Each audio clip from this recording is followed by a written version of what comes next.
فرمان قنبله ناونتوی و تجدید سر بر آبو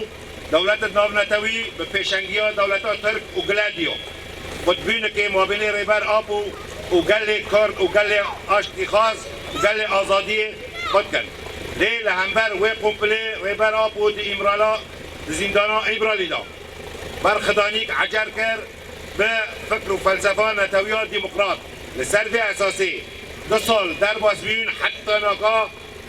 دولتات ترک ندیلی پاریزرین ریبر آبو ببینن نه مغالبتا که اینجا ببینن نه سازی ناو نتوی ببینن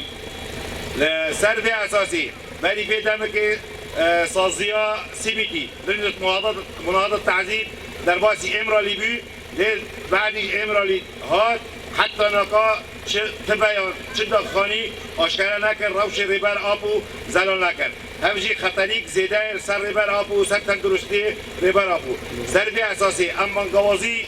سازی ناو نتوی دکن اما گوازی گل خواه دکن سازی ناو نتوی به تیبت CBT و آرک خواهی ملی حقوقی ملی قانونی رابه در باس به امرالی راپورک زلال و هفدیدنک زلال ریبر آبو را ببینه وبين باريزارين ريبر ابو درباسي امرالي بس. استمرار العزلة على القائد عبد الله اوجلان هو استمرار للمؤامرة الدولية التي استهدفت القائد عبد الله اوجلان وفكره لأن نتيجة تأزم الوضع الاقتصادي والسياسي في العالم وبحث الهيمنة العالمية عن إيجاد حل لمشكلتها وجعل الشرق الأوسط مركزا لخلق وجعلها بؤرة للتوتر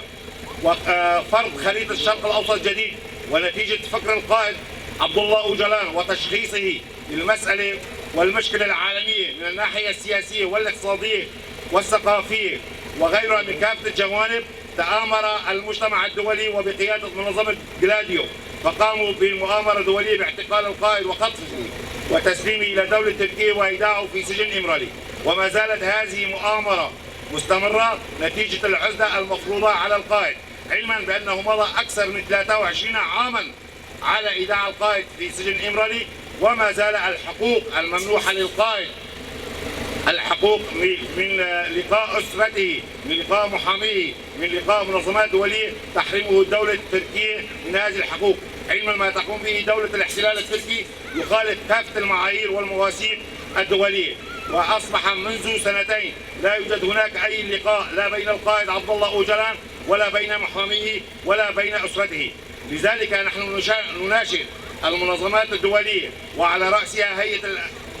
الأمين العام للأمم المتحدة أن يقوم بدوره وإطلاق مبادرة السلام بين القائد عبد الله اوجلان وبين الحكومة التركية وكذلك نناشد